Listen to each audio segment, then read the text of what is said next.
India news.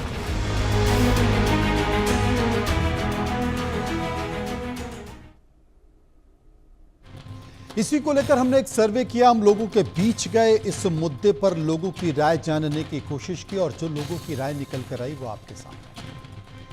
पहला सवाल हमने लोगों से पूछा कि बिलावल भुट्टो की गीदड़ भपकी को आप क्या मानते हैं?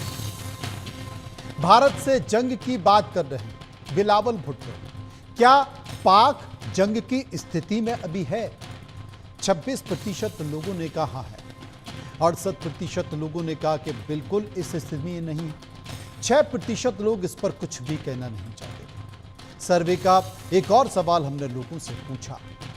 दूसरा सवाल था कि पाकिस्तान के लगातार भारत विरोधी बयानों को क्या आप ऑपरेशन सिंदूर के डर के तौर पर देखते हैं? 84% लोगों ने कहा बिल्कुल ये ऑपरेशन सिंदूर का डर। 16% लोगों ने कहा ऐसा बिल्कुल भी नहीं। इसी पर चर्चा करते हैं, समझने की कोशिश करते हैं कि आखिर क्या निकल कर आता। कुछ मेहमान मेरे साथ मौजूद हैं, उनसे हम जानेंगे समझेंगे। Major general retired Sudhakar ji मेरे साथ मौजूद हैं, डिफेंस एक्सपर्ट हैं। Major general retired A J B Jaini defence expert मेरे साथ मौजूद हैं। सबसे पहले सुधाकर जी के पास चलूंगा। सुधाकर जी, पाकिस्तान की संसद में एक बार फिर से ऑपरेशन सिंदूर का डर दिखाई दिया है। बिलावल भुट्टो कहते हैं कि हमें युद्ध के लिए तैयार रहना चाहिए, अपनी तैयारी रखना चाहिए और डिफेंस बजट इसलिए बढ़ाया है, आगे भी इस पर गंभीरता से विचार करना चाहिए। संसद में जो बयान है, इस बयान को कैसे देखें तब जबकि अभी सीज फायर खत्म किए हुए ज्यादा वक्त नहीं हुआ है?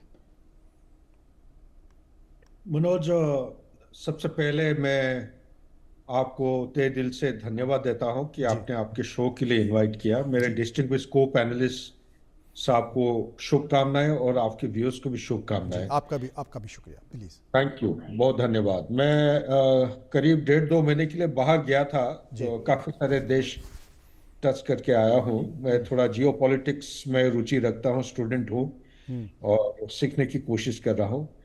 मैं 2-3 चीजें कहना चाहता हूं आपका सवाल की जवाब देने से पहले। जी।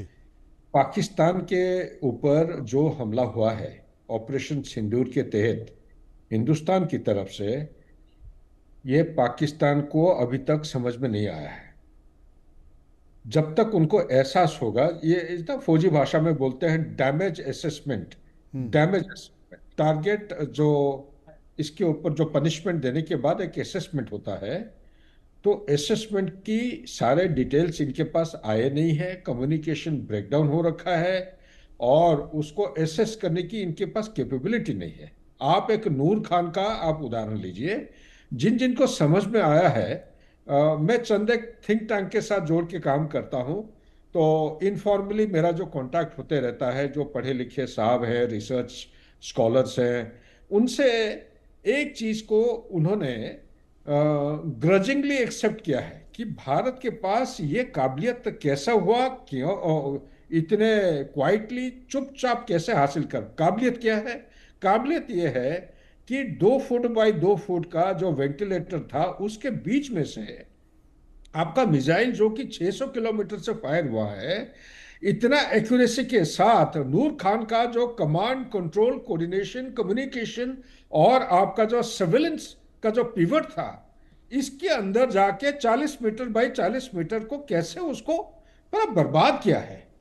इसका फोटो सैटेलाइट से बहुत सारे मल्टीपल एजेंसी दिखा रहे हैं। अभी ना पाकिस्तान के पास छुपाने के लिए कोई है ही नहीं उनके पास साधन। मैं सिर्फ एक छोटा सा उदाहरण दे रहा हूं। इसी तरह जकोकाबाद की बात करिए, आपका और जितने भी एयरफील्ड्स हैं, छगाई हिल्स के पास जो एयरफील्ड है वो भी इसकी बात करिए, आप सरगोदा की बात करिए, कहीं पे भी कि। लेकिन नूर खान का इस जो डिस्ट्रक्शन हुआ है, इससे यह साबित है कि आज क्या, जो भी 30 जून का तारीख है, अभी तक पाकिस्तान को अंदाज नहीं लगा है कि क्या नुकसान। करीब करीब मेरे एस्टीमेट के मुताबिक 6 महीने से कम 6 महीने लगेंगे उसको अंदाज एहसास करने के लिए। नंबर 1। नंबर 2, बिलावल भुट्टो साहब एक पॉलिटिकल लीडर हैं। मैं एक फौजी होने के नाते मैं कोई पॉलिटिकल लीडरशिप के खिलाफ कोई कमेंट देना नहीं चाहता हूं, लेकिन सिर्फ एक चीज मैं हाईलाइट करना चाहता हूं। कि जब से पाकिस्तान का जन्म हुई है, मैं जगह जगह चैनल्स में कहता हूं, ये जेनेटिक डिसऑर्डर, पाकिस्तान का जन्म एक जेनेटिक डिसऑर्डर हम लियाकत अली खान और जिन्ना के पास और रिलीजन, धर्म के आधार पर, भाषा के आधार पर छोड़ देते हैं। उसके पीछे जो छुपा हुआ था, जो कहानी, इसके ऊपर कोई गौर नहीं करता है। उसके पीछा हुआ छुपा हुआ जो कहानी है, एक किताब है untold story of Pakistan partition. उसको लिखे थे एक डिप्लोमेट है, नरेंद्र सरीला साहब हैं। वो किताब बैन हुआ था हिंदुस्तान में कुछ सालों के लिए, अभी पायरेटेड मेथड से वो आते रहता है। अगर कोई असली कहानी को जानना चाहता है, उसको पढ़िए। उसका निचोड़ ये है कि जब सुपर पावर के बैटन चेंज हो रहा था फ्रॉम यूके टू यूएसए, उस समय एक स्ट्रेटेजिक बेस की जरूरत थी, ताकि सोवियत यूनियन का जो स्फीयर ऑफ इन्फ्लुएंस को बढ़ती हुई, जो अरेबियन सी की तरफ बढ़ रहा था, प्लस पर्शियन ऑयल फील्ड की तरफ बढ़ रहा था, उसके ऊपर कुछ ना कुछ दबाव और रिस्ट्रिक्शन और निगाह रखने के लिए एक बेस की जरूरत था। क्योंकि कांग्रेस की यह डिमांड था कि नॉन अलाइंड हमारा अप्रोच रहेगा, हमारा फॉरेन पॉलिसी। तो हिंदुस्तान के अंदर कोई बेस नहीं मिला था, तो पाकिस्तान को एक क्रिएट करने के लिए एक नैरेटिव बिल्ड किया गया, रिलीजन, भाषा, जिन्हा, लियाकत अली खान, इसी के आधार पर कि हिंदू मुस्लिम एक जगह रह नहीं पाएंगे। मैं इसको इसलिए उदाहरण देता हूं क्योंकि तब से लेके अभी तक पाकिस्तान में आपके देखिए कितने मिलिट्री coup हो चुके हैं। नहीं नंबर एक। सुधाकर जी, वो तो ठीक है, लेकिन लेकिन अभी सीज फायर है, और सीज फायर के दौरान ही संसद में अगर बिलावल भुट्टो इस तरह का बयान देते हैं, तो इसे किस तौर पर देखें? ये डर है या दहशत है या फिर तैयारी है, क्या है ये है sign of insecurity. Sign of insecurity. पहली बात तो अंदाज नहीं है क्या नुकसान पहुंचा है। नंबर दो, वो 4 दिन के अंदर उनको घुटने टेक दिए। अभी उनका जो डीजीएमओ साहब जो रिंग किया था कि भाई सीज फायर चाहिए, इससे इससे एक चीज सामने उभर के आता है कि पाकिस्तान के पास आज के दिन में काबिलियत नहीं है। क्यों नहीं है? 82% जो हथियार है, हार्डवेयर है, they are imported from China.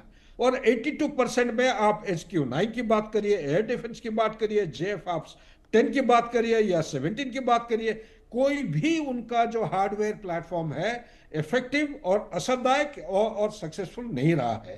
तो आज के परिस्थिति में अगर ये लड़ाई के लिए बात करते हैं, ये सिर्फ एक चीज को जाहिर करता है कि कुत्ते जो भूखता है बार बार, या जो गरजता बादल होता है वो बरसता नहीं है, लेकिन एक कमजोरी को दर्शाता है। कमजोरी यही है कि ताकत नहीं है, लेकिन भो भो करके, जैसे बिलावल भुट्टो अभी कह रहे हैं, वो ऐसा ही कहते रहेंगे ताकि दुश्मन को दूर रख सकते हैं। ये भी एक हिस्सा है उनका इंफॉर्मेशन वॉरफेयर और साइकोलॉजिकल वॉरफेयर का एक पहलू। तमाम सारी परिस्थितियों को बताने की कोशिश कर रहे हैं सर।